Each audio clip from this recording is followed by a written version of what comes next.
नमस्कार साथियों, मैं अमन शुक्ला। आप हमें देख रहे हैं एजुक्रेज के यूट्यूब चैनल पर। आज हम आ गए हैं पुनः भारत का संवैधानिक विकास आपको पढ़ाने, उसका भाग 2। आपने पार्ट 1 देखा या जो साथी नहीं देखे हैं वे जाकर हमारे यूट्यूब चैनल पर एजुक्रेज के यूट्यूब चैनल पर देखेंगे, वहां पर आपको मिल जाएगा। आप भाग 1 देखिए, जिसमें हमने आपको 1773 रेगुलेटिंग एक्ट से लेकर 1853 तक के चार्टर एक्ट को पढ़ाया। उसमें हमने आपको बताया किस तरीके से भारत में 1773 के रेगुलेटिंग एक्ट के माध्यम से सर्वोच्च न्यायालय की स्थापना हुआ, गवर्नर जनरल पद का सृजन हुआ। फिर चलते चलते आप सीधे आ गए हैं 1853 तक। वहां तक जो भी विकास हुआ संविधान का, उसको हमने आपको डीपली से बताया और 2-4 क्वेश्चन भी करा। आप जाकर उन्हें कीजिए और जो भी आपके सवाल हो हमारे कमेंट बॉक्स पे आप हमसे पूछ सकते हैं, हम उसको देखकर आपका जवाब देते रहेंगे।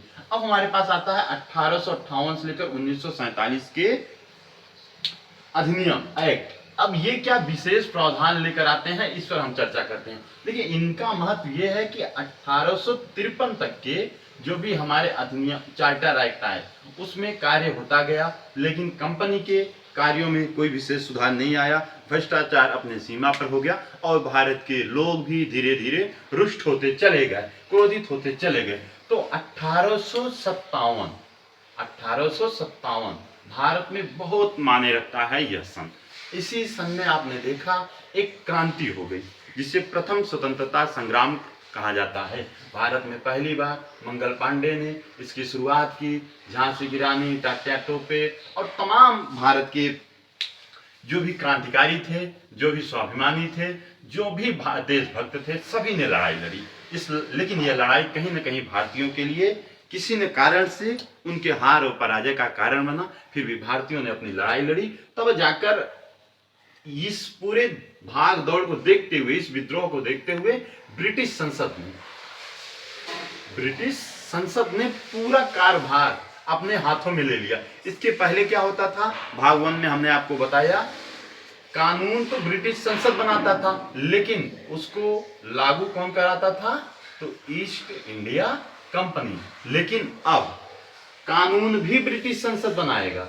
1858 से 1947 तक के सारे कानून ब्रिटिश संसद बनाएगा और लागू भी ब्रिटिश संसद कराएगा। मतलब क्या कि सारे नियम कानून कंपनी से सारे अधिकार ब्रिटिश संसद अपने हाथों में ले ली। तो आइए हम देखते हैं 1858 का जो अधिनियम आया, जिसे हम कहते हैं government of India act 1858। Bharat के पढ़े लिखे लोगों ने इसे मैग्ना कार्टा का भी नाम दिया। यह भारतीय लोगों के लिए क्या हित कर रहा, कंपनी से क्या क्या अधिकार छीन लिए गए, उस पर चर्चा होगी। तो गवर्नमेंट ऑफ इंडिया एक्ट 1858, जब यह एक्ट भारत के लिए वापस आया, उस समय महारानी विक्टोरिया थी।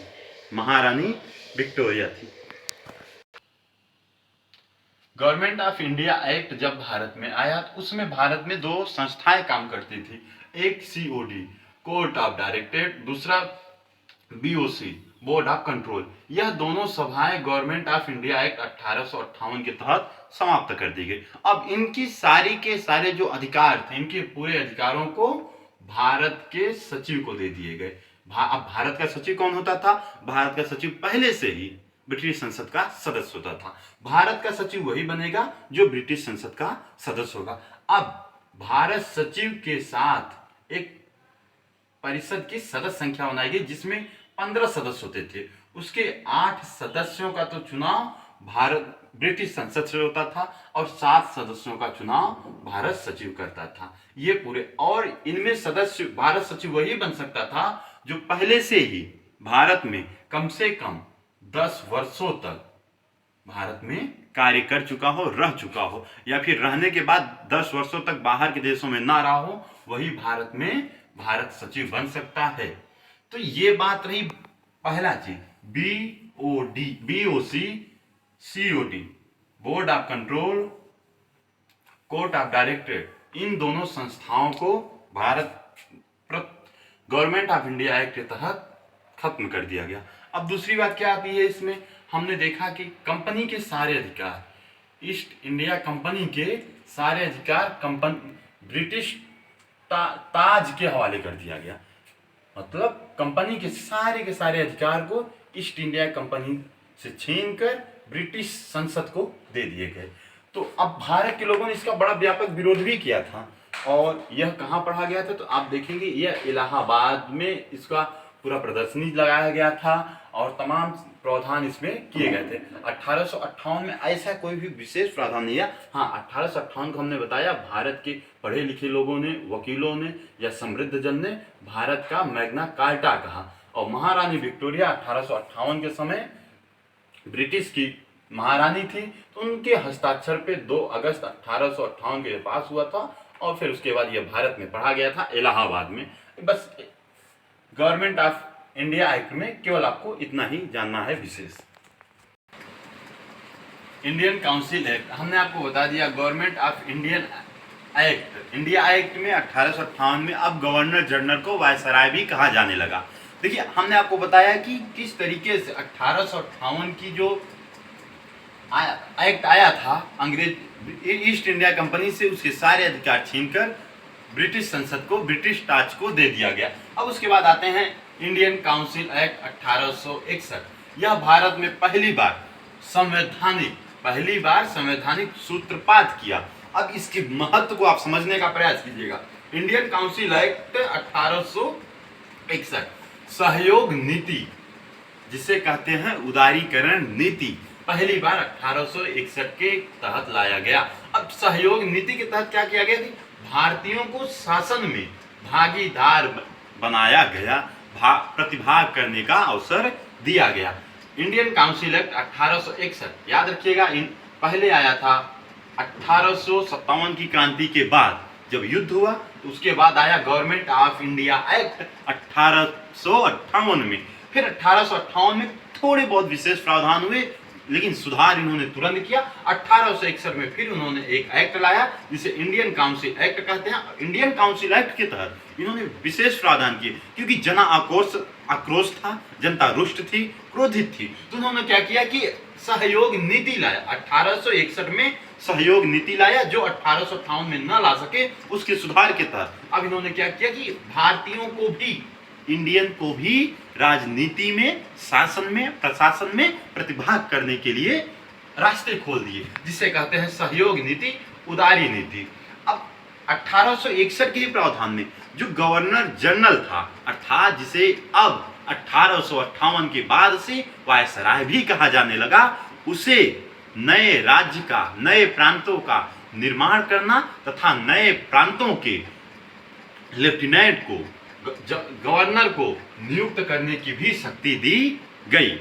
अब गवर्नर जनरल अर्थात वायसराय के पास ताकत आ गया, शक्ति आ गया, उसको पद दे दिया गया, इतना अधिकार उसके अंदर आ गया कि वह नए राज्यों का भारत में सृजन तो करेगा ही करेगा, साथ में उन नए प्रांतों में नए गवर्नमेंट लेफ्टिनेंट को भी निर्मित करेगा, ये भी उसे पावर दे दिया गया। उसके बाद इसमें आता है इंडियन काउंसिल एक्ट के 1861 के ही तहत केंद्रीय कार्यकारिणी में पहले 4 सदस्य होते थे, अब 5 सदस्य कर दिया गया, और जो 5वां सदस्य होगा वह विधिवेत्ता होना चाहिए, अर्थात कानून का ज्ञाता होना चाहिए, जिसे कानून की बहुत अच्छी समझ हो। हमने देखो इंडियन काउंसिल एक्ट 1861 में जो विशेष आपके लिए थे उसको देखिए।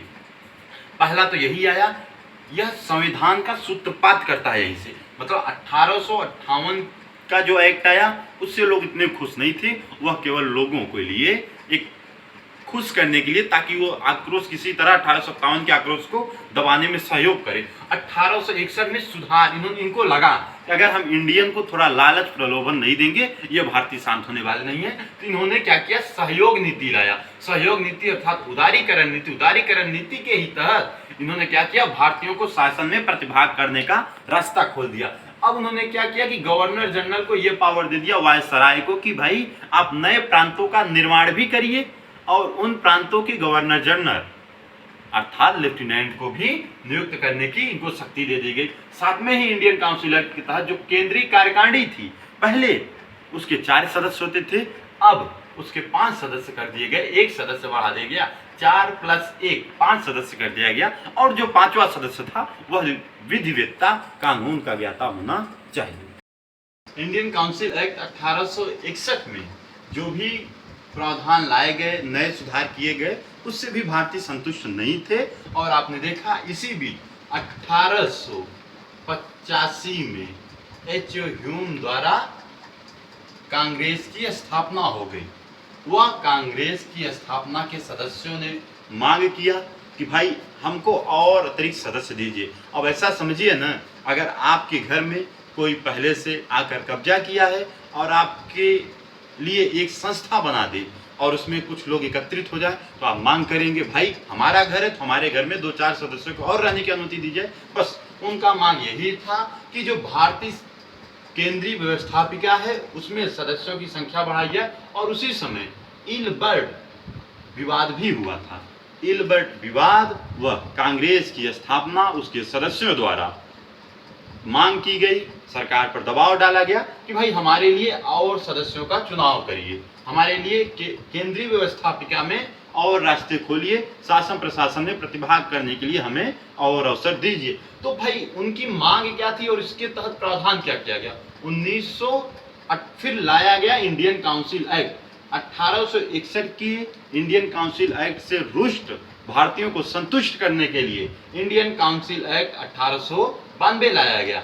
अब इस 1892 एक्ट के तहत पहला जो प्रावधान किया गया, पहला जो सुधार लाया गया, वह यह था कि केंद्रीय व्यवस्थापिका में यह प्रावधान किया गया कि कम से कम 10 और अधिक से अधिक 16 सदस्य रहेंगे। और उनकी मांग ये भी थी कि भाई जो हमारी केंद्रीय व्यवस्थापिका है वहां पर कम से कम 10 भारतीय जो गैर सदस्य रहें, गैर सरकारी सदस्य रहें, उसमें कम से कम 10 भारतीय सदस्यों को रखा जाए। फिर क्या हुआ कि भारतीय सदस्यों को इसी 1861 में आपने क्या देखा कि भारतीय सदस्यों को बजट पे प्रतिभाग करने का अवसर दिया गया। लेकिन 1892 में भारतीय सदस्यों को बजट पर प्रतिभाग करने के साथ साथ प्रश्न पूछने और बहस करने का भी अधिकार दिया गया। इसके पहले भारतीय सदस्यों को शासन प्रशासन के भागदौड़ में, संसद में, व्यवस्थापिका में न प्रश्न पूछने का अधिकार था, न बहस करने का अधिकार था। हाँ, एक बात और ध्यान रखिएगा, अभी वोट देने का अधिकार, याद रखिए, वोट देने का अधिकार और अनुपूरक प्रश्न पूछने का अधिकार नहीं दिया गया है। केवल बजट पर बहस करने का और प्रश्न पूछने का ही अधिकार दिया गया है भारतीय सदस्यों को।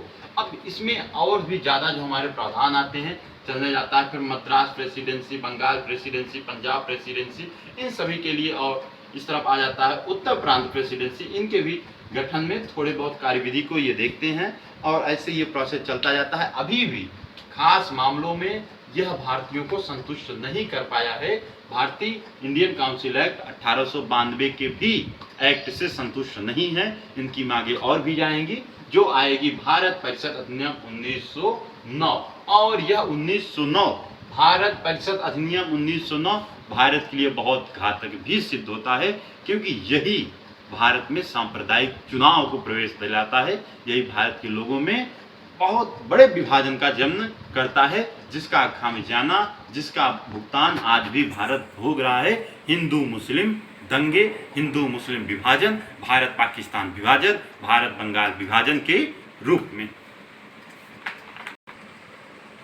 भारत परिषद अधिनियम 1909 भारतीयों में जो बढ़ते राष्ट्रवाद और उग्रवाद को दूर करने के लिए अंग्रेजों ने एक योजना बनाई। आखिर जो अब ऐसा देखो, अगर आपके देश में कोई राज करेगा और आपको एहसास हो जाए कि आपकी संपत्ति, आपका धन आपके विपरीत दिशा में लगाया जा रहा है, आपसे छीनकर किसी और देश में कहीं पे और ले जाया जा रहा है, तो आप में उग्रता आएगी और अपने देश के प्रति, अपने जमीन के प्रति मोहब्बत, प्रेम जगेगी। बस वही को दूर करने के लिए अंग्रेजों ने क्या किया कि एक योजना बनाया। उस समय भारत के 1909 के समय भारत में सचिव मॉरले थे और वायसराय मिंटो थे।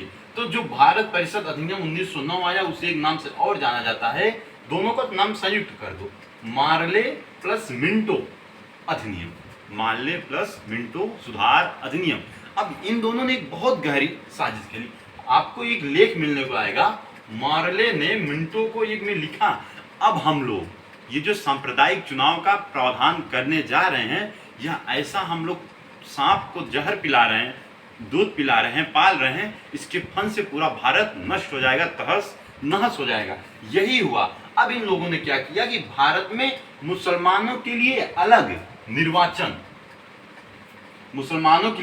निर्वाचन और अलग चुनाव लड़ने का प्रावधान कर दिया। मतलब अब मुस्लिम वोट भी अलग से देंगे और अपना चुनाव भी अलग से लड़ेंगे, उनके लिए निर्वाचन का व्यवस्था कर दिया। अब इससे क्या हुआ, एक बहुत गहरा हिंदू मुस्लिम में फूट पड़ा, उनमें विभाजन की एक नींव आ गई, और ऐसी नींव जो पूरे तरीके से भारत को खा गई, खोखला कर गई। बंगाल का विभाजन कर दिए, विभाजन भी दो भागों में, पूर्वी व पश्चिमी बंगाल में। पूर्वी एक बंगाल में एक तरह का विभाजन पूरे मुसलमानों के लिए, दूसरे तरफ का विभाजन हिंदू के लिए। यहाँ भी एक खाई इन्होंने पाड़ दिया। लॉर्ड कर्जन की यह नीति थी हमारे लोगों को लड़ाने की। उसके बाद मार्ले मिंटो ने जो जहर बोया सांप्रदायिक चुनाव का, उस जहर से आज भी भारत उलझ रहा है, जूझ रहा है। बढ़ती राष्ट्रवाद को, जिन्हें अंग्रेजों की भाषा में उग्रता कहा जाता था, उसको दबाने के लिए अंग्रेजों ने एन के प्रकार हिंदू और मुसलमानों के बीच सांप्रदायिक चुनाव करा दिया, सांप्रदायिकता की भावना को बढ़ा दिया। और उसी समय उन्होंने एक गहरे रणनीति और राजनीति के तहत भारतीयों को आपस में अलग कर दिया। केवल उनका एक ही उद्देश्य था। 1909 का जो अधिनियम आया था, मार्ले मिंटो सुधार अधिनियम या भारत परिषद अधिनियम, उसका उद्देश्य भारत के लोगों को कोई सुविधा देना नहीं था, बल्कि उनको उलझा देना था। जो उग्रवादी थे उनको उलझा दे, जब वो आपस में उलझ जाएंगे तो अंग्रेज अपने मनसे में कामयाब हो जाएंगे। अब उसके बाद क्या हुआ कि 1892 के दोष को दूर करने के लिए 1909 का मार्ले मिंटो सुधार अधिनियम आया। इसमें सांप्रदायिक चुनाव दे दिए। ये दोष को दूर नहीं किए बल्कि और उलझा दिए भारतीयों को। फिर क्या हुआ, उग्रवाद राष्ट्रवाद के सामना के लिए इन्होंने ऐसा किया ताकि उग्रता और राष्ट्रवाद दब जाए। और 1909 में एक प्रावधान आ रहा कि अनुपूरक प्रश्न। 1892 में बजट पर बहस करने का ही अधिकार था, बजट पर बहस करने का अधिकार था, प्रश्न पूछने का अधिकार था, लेकिन अनुपूरक प्रश्न पूछने का अधिकार नहीं था, जो 1892 में नहीं दिया गया। 1909 में भारतीयों को अनुपूरक प्रश्न भी पूछने का अधिकार दे दिया गया। कि इसके प्रावधान ये थे। उसके बाद उग्रवाद को कम करने के लिए तमाम तरीके से इन लोगों ने अपने एन के प्रकार सारे रास्ते अपना लिए। हालांकि ये अपने मनसे में भी कामयाब हुए। बहुत गहरी खाई के साथ हिंदू मुस्लिम आपस में लड़ते रहे और उलझते रहे। भारत परिषद अधिनियम 1909 सांप्रदायिक चुनाव के बाद भी अंग्रेजों की जो मंशा थी राष्ट्रवाद को कम करना, उग्रवाद को कम करना, वो कम नहीं कर पाए। फिर अंग्रेजों का जो सांप्रदायिक चुनाव था वह अपना असर दिखाया। भारतीयों के बीच हिंदू मुस्लिम जो दरार हुआ वो दिखाया। लेकिन फिर भी कांग्रेस और मुस्लिम लीग के बीच 1917 में आपस में समझौता भी हो गया। और याद रखना, इसी बीच 1914 से लेकर 1900 विश्व युद्ध शुरू हो गया। 1914 में इस विश्व युद्ध में अंग्रेजों ने भारतीयों से मदद मांगी। फिर बोला कि हम आपके अनुसार एक अधिनियम करेंगे, और यहाँ से भी भारतीय धोखा खाए अंग्रेज से। भारत परिषद अधिनियम 1909, जिसे मार्ले मिंटो सुधार अधिनियम कहते हैं, इसने सांप्रदायिक चुनाव की जड़ रखा। और इसकी मंशा थी भारत के लोगों में उग्रवाद को कम करना और उन्हें आपसी में उलझा के लड़ाना, ताकि अंग्रेज अपने मंशा में कामयाब हों। फिर भी अच्छी पहल के साथ कांग्रेस और मुस्लिम लीग के बीच 1917 में समझौता हो गया, और उन लोगों ने फिर से मांग किया। तो अब यहाँ से क्या होता है, और याद रखिएगा, इसके पहले भी 1914 में जब विश्व युद्ध शुरू हुआ, प्रथम विश्व युद्ध, उसमें अंग्रेजों ने भारतीयों से अपील मांगा और फिर भारतीयों के मनसे पर खड़े नहीं हुए। फिर जलियांवाला बाग कांड भी इसी बीच हो गया था, और महात्मा गांधी भी थोड़े सक्रिय हो चुके थे। अब देखिए, अब 1919 भारत सरकार अधिनियम 1919 में आया। ये पहला काम द्वैध शासन लेकर आया, मतलब केंद्र व राज्य के बीच शक्तियों का विभाजन कर दिया। अब केंद्र की शक्ति व राज्य की शक्ति अलग अलग कर दी गई, यह द्वैध शासन में। और द्वैध शासन के जन्मदाता काइटिक्स को माना जाता है। इनका बहुत योगदान है द्वैध शासन में। अभी हम इनके बारे में थोड़ा डिटेल से बात करेंगे जब प्रश्नोत्तर करेंगे। इनसे संबंधित 3-4 प्रश्न आते हैं जिस पर हम चर्चा करेंगे। तो अब हमने देखा क्या कि 1919 के लोक सेवा आयोग 1919 भारत सरकार अधिनियम के तहत ही गठित किया गया। 1909 के मनसे को कामयाब करने के लिए इन लोगों ने 1919 लाया ताकि भारतीयों को फिर से उलझाया जाए। अब इन्होंने क्या किया, द्वैत शासन कर दिया, केंद्र और राज्य की शक्तियों को अलग अलग कर दिया गया।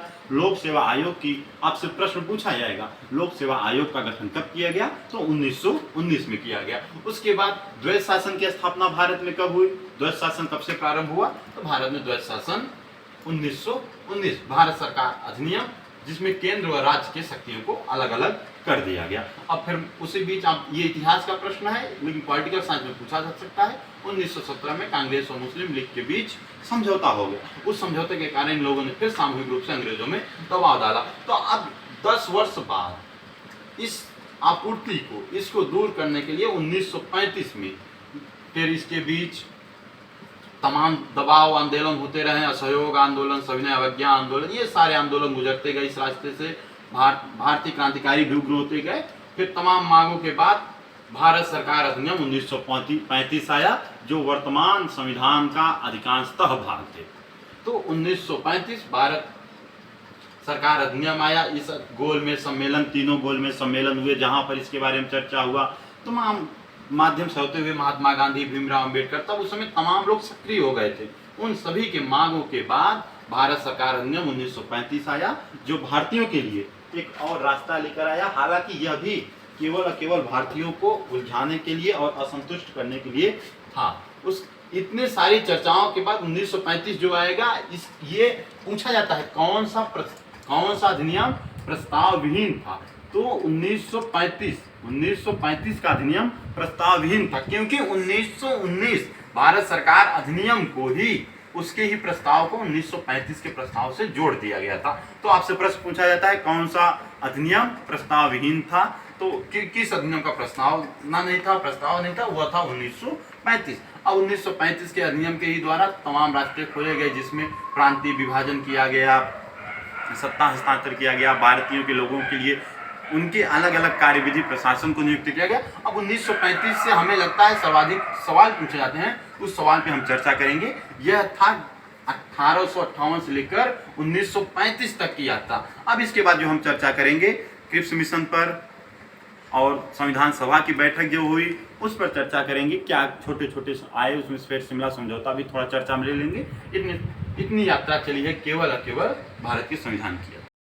1858 से लेकर 1947 तक जो महत्वपूर्ण सवाल हों, जो विश्वविद्यालय में विगत 10 वर्षों से बार बार पूछे जा रहे हैं, उन सवालों को आपको हम कराते हैं। देखिए, ये सारे सवाल जो हम आपको करा रहे हैं मोस्ट इंपॉर्टेंट सवाल हैं, आप इनको करिए और इनके उत्तर आप कमेंट बॉक्स में दीजिए। हम आपको सवाल देते जा रहे हैं। पहला सवाल जो 4 बार आ चुका है, भारत में कंपनी शासन का अंत किस अधिनियम के द्वारा हुआ? हमने आपको बता भी दिया है, इसका उत्तर आपको देना है कि भारत में कंपनी के शासन का अंत किस अधिनियम के द्वारा हुआ। 4 बार ये सवाल पूछे जा चुके हैं।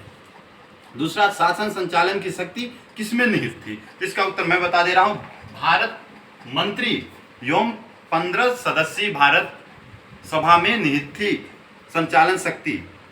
उसके बाद एक बहुत इंपॉर्टेंट क्वेश्चन आता है, भारत में प्रतिनिधि शासन की शुरुआत किस अधिनियम के तहत हुआ? एक अधिनियम आया था जिसको हमने बताया था 1861, इसी अधिनियम के तहत भारत में प्रतिनिधि शासन की शुरुआत हुई। इसके बारे में भी आपको बहुत डिटेल से जानना जरूरी है। भारत में शासन के विकेंद्रीकरण की नींव किस अधिनियम के तहत पड़ी? यह सवाल हमने आपको बताया था कि विकेंद्रीकरण की जो नींव पड़ी थी वह भी 1861 से ही पड़ी थी। भारत में विभागीय प्रणाली की शुरुआत किसने किया? तो लॉर्ड कैनिंग ने। भारत में विभागीय प्रणाली की शुरुआत किसने किया? लॉर्ड कैनिंग ने। भारत में मंत्रिमंडल की व्यवस्था के जन्मदाता कौन थे? तो लॉर्ड कैनिंग थे। उसके बाद एक इंपॉर्टेंट सवाल जो निकल के आता है, माल्य मिंटो अधिनियम 1909 किसकी रिपोर्ट पर लाया गया था? तो सर अरुंडेल समिति के रिपोर्ट पर। फूट डालो राज करो की नीति का पोषक कौन सा अधिनियम था? हमने आपको बाकायदा बताया था, जिस अधिनियम के द्वारा सांप्रदायिक चुनाव कराया गया था, भारत परिषद अधिनियम 1909। भारतीय सदस्यों को पूरक प्रश्न पूछने का अधिकार कब दिया गया? ये भी हमने आपको बता दिया, पूरक प्रश्न पूछने का अधिकार कब दिया गया, और बजट पर बहस करने का अधिकार कब दिया गया, और उसके साथ साथ वोट करने का भी अधिकार कब दिया गया, ये सारी चीजें हमने आपको बता दिया। तो ये भी प्रश्न बहुत इंपॉर्टेंट है, भारतीय सदस्यों को पूरे प्रश्न पूछने का अधिकार कब दिया गया।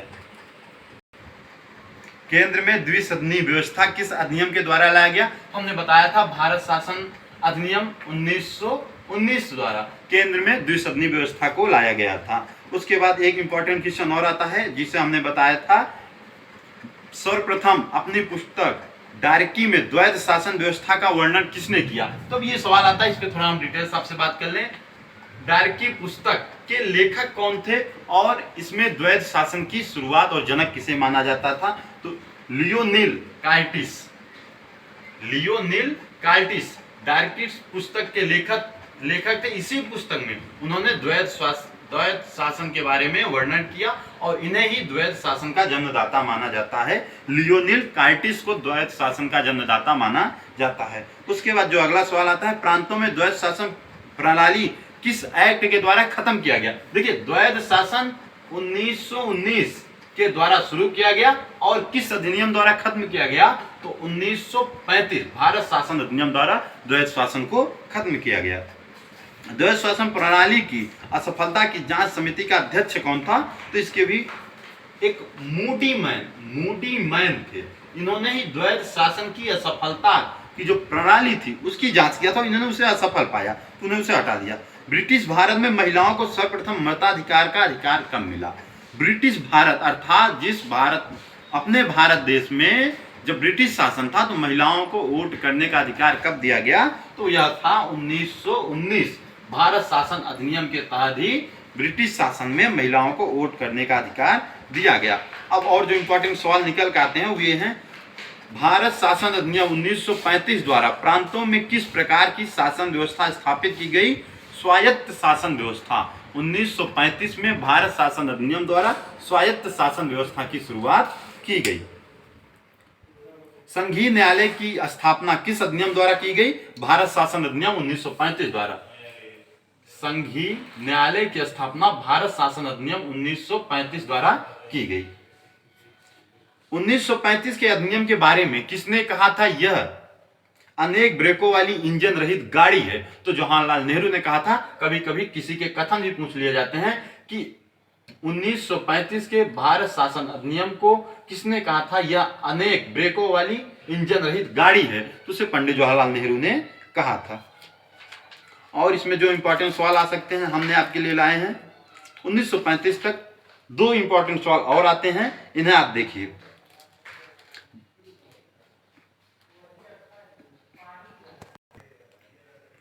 प्रांतों में द्वैध शासन प्रणाली किस एक्ट के द्वारा समाप्त किया है। दोबारा इस सवाल को रिपीट किया गया है, हमने आपको पहले बता दिया। 1935 द्वारा इसे खत्म किया गया और 1919 द्वारा इसे शुरू किया था द्वैध शासन को।